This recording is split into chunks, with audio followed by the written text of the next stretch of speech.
Hello everyone, welcome back to Grammar Points.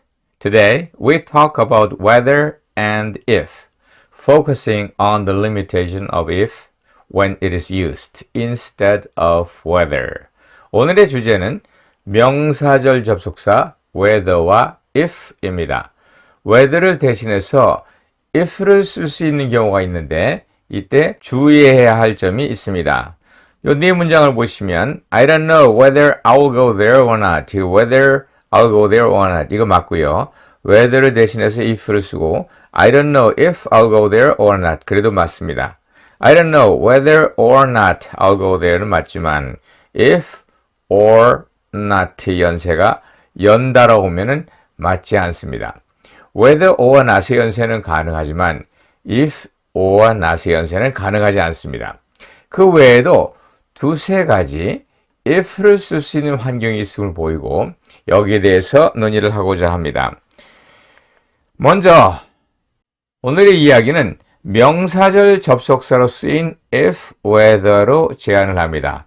whether나 if나 다 부사절 접속사로 쓰일 수가 있습니다. I'll go there if you go.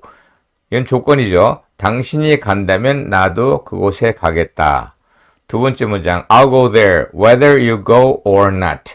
네가 가든 가지 않든. 이때 whether you go or not은 이때 whether는 regardless whether 또는 no matter whether 의 의미로서 네가 가든지 가지 않든지라는 양보의 의미를 전합니다.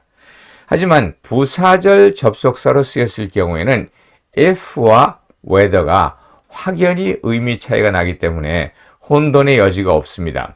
이렇게 부사절로 쓰이는 경우는 오늘은 다루지 않습니다. whether가 명사절 접속사로 쓰이는 경우 크게 두 가지 용법이 있습니다. 하나는 간접 의문문 표현에 활용이 되는 것이고요. 또 다른 하나는 양자택일의 선택지를 말하는 경우입니다. 먼저 간접 의문문 표현을 봅니다. I'm not sure, it is doubtful, we wonder, I asked. 이렇게 의문문 표현에 활용되는 말 뒤에 whether가 쓰여지게 됩니다. 첫 번째 문장을 보시면 I'm not sure whether he is at home. 이때 whether를 대신해서 if를 쓰실 수가 있습니다. It is doubtful whether there will be any seats left. 여기서도 whether 대신에 if를 쓸 수가 있습니다. 이렇게 간접 의문문 표현의 whether를 if로 대신할 수 있습니다. 원어민의 통계를 잘 보면은 간접 의문문으로 쓰이는 경우에는 or not이 없는 형태로 쓰이는 경우가 많이 보입니다. 하지만 or not을 빼야 된다는 뜻은 아닙니다. or not이 없는 상태로 주로 쓰이지만 or not이 있다고 해서 틀린 것은 아닙니다. 두 번째 whether는 양자택일 표현에 사용됩니다. 이때는 주로 or not이 들어가는 경우인데요. Tell me whether you need help or not. 네가 도움이 필요한지 그렇지 않은지 얘기해다오. We have to decide whether we should call Tom or not. 탐을 부를지 말지를 결정해야 된다. Go find out whether there is anyone in the room.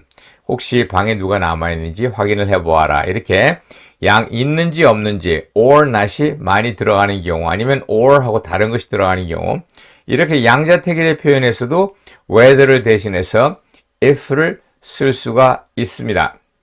그런데 앞서서 if가 조건절을 이끄는 부사절 접속사인 경우도 있다고 했습니다. 그래서 어떤 경우에는 조심을 할 필요가 있습니다. 이 문장을 한번 보십시오. Let me know if you need help. 무슨 말일까요? 이 속에는 두 가지 의미가 다 숨어 있는 것 같습니다. 먼저는 let me know it if you need help. 이때 if는 부사절 접속사로서 혹시 도움이 필요하시면 말씀해 주십시오. 이런 말이고요. Let me know if you need help. 뒤에 or not이 붙어서 전체가 뭐가 됩니까? 명사절이 돼서 도움이 필요한지 그렇지 않은지 알려주시기 바랍니다. 이렇게 해서 let me know if you need help란 말이 이중적인 의미, if가 부사절인 경우와 if절이 명사절인 경우가 서로 의미를 달리합니다. 이렇게 whether는 간접 의문문 표현과 또 양자택일의 표현에서 쓰이며 이때 다 if를 대신해서 쓸 수 있다고 말씀을 드렸습니다. 하지만 그렇다고 해서 whether를 모두 다 if로 바꿀 수 있다는 것은 아닙니다. 몇 가지 우리가 조심해야 될 부분이 있습니다. 제일 첫 번째로 whether or not은 가능하지만 if or not의 연세는 가능하지 않다고 말씀드렸습니다. whether it rains or not 이것도 맞고 whether or not it rains도 맞고 if it rains or not도 맞지만 if or not it rains 이것은 틀린 문장이라는 것입니다. 이 부분에 대해서는 이미 서론에서 말씀을 드렸습니다. if 뒤에 or not이 올 수 없는 것이 아닙니다. 이 예문 세 번째 예문에서 보시는 것처럼 if it rains or not 하고 if와 or not이 떨어져 있는 경우에는 문제가 되지 않습니다. 다만 이것이 연달아 붙어서 나오는 경우 그래서 if or not it rains 이렇게 쓰이는 경우는 틀린다는 이야기입니다. 일부 문법책이나 인터넷에서 if 뒤에 or not은 올 수 없으며 따라서 if it rains or not 이런 표현도 틀렸다라고 소개를 하지만 이 부분은 맞지 않습니다. if 뒤에 연이어 or not이 나오는 경우를 제외하고 if 띄우고 or not의 연세는 얼마든지 가능합니다. 첫 번째는 whether or not은 가능하지만 if or not은 가능하지 않다. 두 번째는 주어 자리에서는 whether는 가능하지만 if는 안 된다. Whether you help me doesn't matter. 네가 나를 돕든지 안 돕든지는 문제가 되지 않는다. 여기서 whether you help me 전체가 주어입니다. 이 주어 자리에서는 if를 써서 if you help me doesn't matter라고 쓰지 못합니다. 마찬가지로 whether he comes or not is not certain 여기서도 주어이기 때문에 if he comes or not 이렇게 쓰지 못하는 것이고요.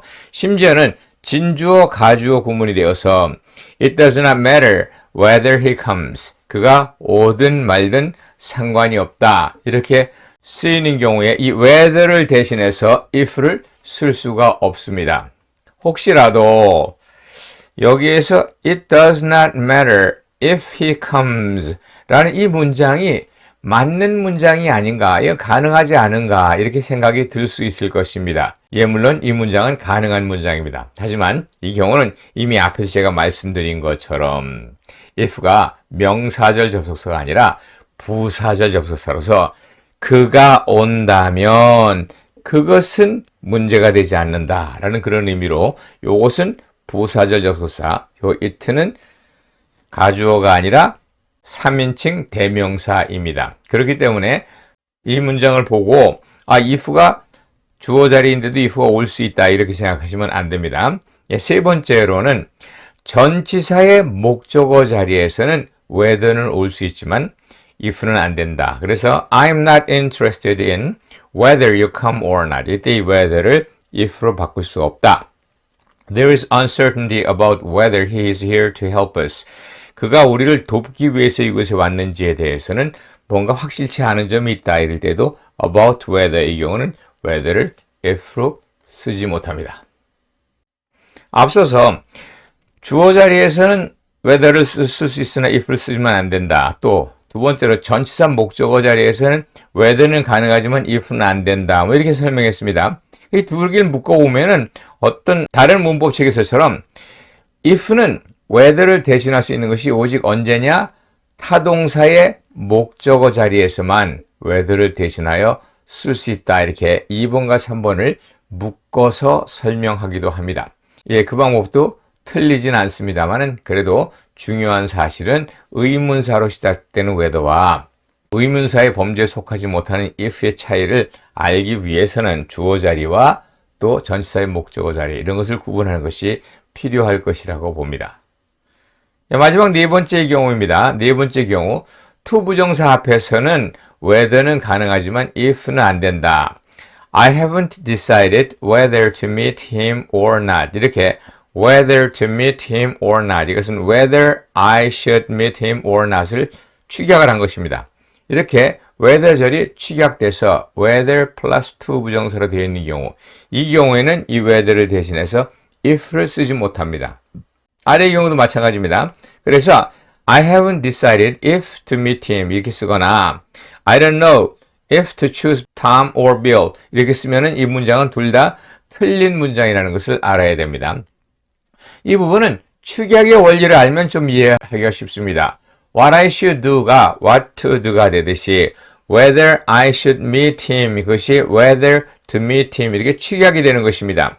이는 의문사 플러스 to 전체가 to 부정사 전체가 명사적인 용법을 가지는 것이므로 if는 의문사가 아니라서 축약되지 않는다라고 이해를 하시면 도움이 될 것입니다.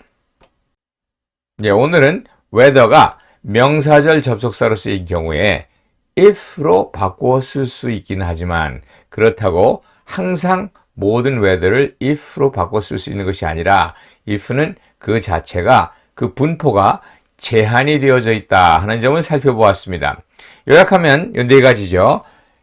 whether or not은 쓸 수 있지만 if or not의 연세는 가능하지 않다. 그리고 두 번째로 whether to go there or not 이렇게 whether to는 가능하지만 if to go there or not 이것은 안 된다. 그리고 which도 또한 제한이 있어서 주어 자리나 전치사 목적어 자리에는 if를 쓸 수 없다. 요 2번과 3번을 묶어서 동사의 목적어 자리에서만 whether를 대신해서 if를 사용할 수 있다. 이렇게 설명할 수가 있을 것입니다. 본문의 내용과 아울러서 결론에서 제시한 이런 if의 제한사항을 이해하시면 whether와 if를 이해하고 구분하고 사용하는데 큰 도움이 될 것이라 봅니다. Okay, thank you for being with me. I hope you've enjoyed this video clip. I'll be back soon with another clip. Have a great day. Bye-bye.